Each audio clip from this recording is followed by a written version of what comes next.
Hey fight fans, welcome back to the Fight Book. In this video, we are gonna check quickly what happened last night and that what happened after Carlos Prates versus Ian Garry as well as Conor Benn versus Chris Eubank Jr. So without wasting any time, let's start the video so that you can stay updated with the fight world. Like always, we are gonna start this video with the UFC section. And last night at UFC Kansas City, Ian Garry put out the smoke in the main event by defeating Carlos Prates via unanimous decision. His IQ got him the first 3 rounds, but in the championship rounds, Prates almost finished him, proving that he really belongs at the top level. Ian Garry says that he will be flying to Montreal in 2 weeks as he will be the backup fighting for the UFC welterweight championship between Bilal Muhammad and Jack Della Maddalena. And Dana White at the post-event press conference confirms this, that Ian Garry will be officially the backup for the main event of UFC 315. Garry shares his 3-fight plan, and it includes beating Bilal Muhammad first and becoming welterweight champion, then defending his belt against Islam Makhachev and become the new pound-for-pound number 1. Then rematch Shavkat Rahmanov and dismantles him. Anyway, Carlos Prates also speaks out following his loss to Ian Garry. He is sorry to his family. He says he will come back stronger. By the way, most of the fans have excluded Carlos Prates from the Fighting Nerds, and they are saying Fighting Nerds are now 15-0. Anyway, Joaquin Buckley was also at the press conference, and he continued his beef with Ian Garry despite his own fight has been announced against Usman. He says the reason Ian Garry doesn't understand me is because I do not speak Cantonese. And Ian Garry responds that that man is an absolute cat. I don't care for anything he has to say. And that's everything about the main event fighter. Chinese light heavyweight prospect Zhang Mingyang finishes Anthony Smith in the first round of the sport that continues to lack fairy tale endings, busted him open and finished him on the ground, extending his vicious round 1 KO streak to 9, third in the UFC.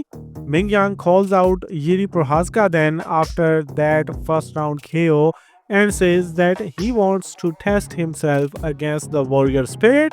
After the fight anyway, Anthony Smith posts a statement regarding his retirement and congratulates his opponent as well. David Rama snatched Giga Chikadze's number 12 in the featherweight rankings by extending his win streak to 4 via unanimous decision. Nurmagomedov also gets a unanimous decision over number 14 ranked Michel Pereira to snatch his ranking. Pereira walked out with dance moves and then showed one of the worst performances of his career. In other fights, Randy Brown becomes the first fighter to finish Nicholas Delby and then calls out Jeff Neal, and Delby also posts a statement following his loss. Ikram Maleskarov drops Andre Muniz with a left hook and finished him on the ground in the very first round, and then mentioned that he would like to fight in Abu Dhabi or Saudi Arabia next. Lastly on the card, Malcolm Wellmaker, who still currently works full-time as a pipe fitter welder, had said that if he's able to get a 50k bonus for his KO of Cameron Simon, he can officially quit his job on Monday, and then UFC gave him the performance bonus, which means he is no more a pipe fitter. Other than this UFC card, there was one other fight from MMA world which has fans' attention. It was the world's strongest fight between Mariusz Pudzianowski versus Eddie Hall, former world's strongest man, in a super heavyweight clash with the combined weight over 300 pounds. Eddie Hall stops the legend Mariusz Pudzianowski in the very first round in the first 13 seconds. It was his MMA debut, and he is gonna get ranked high in the KSW promotion. Now on the boxing side, the biggest card, Chris Eubank Jr. versus Conor Benn, where they both delivered one of the greatest fights you will ever see. It was razor close, but at the end, Eubank Jr. got the unanimous decision, winning 8 out of 12 rounds. Now Eubanks are 2-0-1 against Benns. Ben has confirmed in his post-fight interview that he wants a rematch with Chris Eubank Jr. But if the rematch doesn't happen, then Ben is targeting a WBC welterweight world title fight with Mario Barrios. But Turki Al-Sheikh tells the media that he plans to run it back in the same arena in September if they are not injured and ready. Eubank's promoter Ben Shalom tells it's a two-fight deal for Eubank and Ben, so all terms are already agreed and the sides are contracted for the rematch, which means there is no hurdle except Ben's promoter Eddie Hearn, who revealed in his post-fight press conference that he would prefer to see Conor Benn return to the welterweight rather than chase a rematch with Chris Eubank Jr. Eddie Hearn believes Conor Benn has won the hearts of the nation and raised his stocks, but this kind of fights can shorten your career, and Conor has such a long career ahead of him. As far as Chris Eubank Jr. is concerned, he was taken to the hospital for precautionary check following his victory over Benn, so he did not speak to the media like Team Benn. Anyway, this fight definitely delivered, but the card as a whole was not as good as it was expected. All 5 fights went to decision in the attendance of 67,284 fans. In the co-main event, 2 times title challenger Anthony Yarde won the trilogy via unanimous decision over fellow top 10 Lyndon Arthur.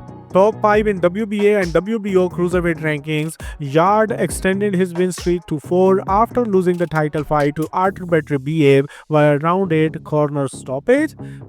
In other undercard fights, Aaron McKenna defeats WBC number 10 ranked former world champion Liam Smith by a unanimous decision. IBF number 15 ranked Irish middleweight improved to 20-0 and have unlocked big opportunities ahead.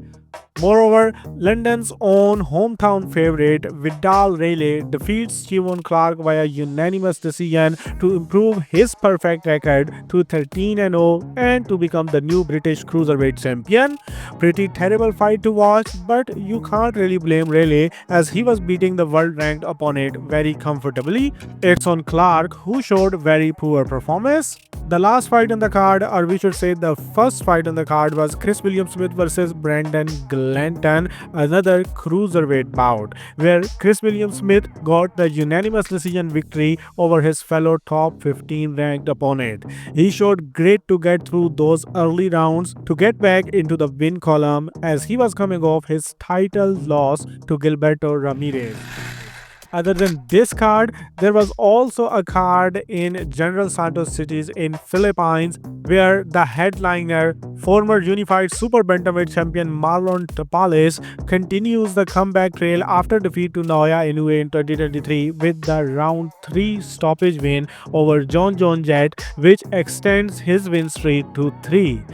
In the same card, IBF number 1 ranked minimum weight fighter Joey Canoe forces a last round stoppage win over Mean Fart Sam, and he is now in a strong position to become the mandatory for Pedro Taduran, who is defending his belt on May 24. And other than these boxing events, there was BKFC 73 as well in Italy, where BKFC's middleweight champion Chris Camozzi successfully defended his belt via unanimous decision against hometown favorite Italian Andrea Bicci. And that was all that happened last night in the fight world. So if you have been watching the video till the end, you know everything you needed to know related to the fight world. Now if you like my work, if you like the video, you have only one thing to do: share your thoughts in the comment section and then do whatever you want.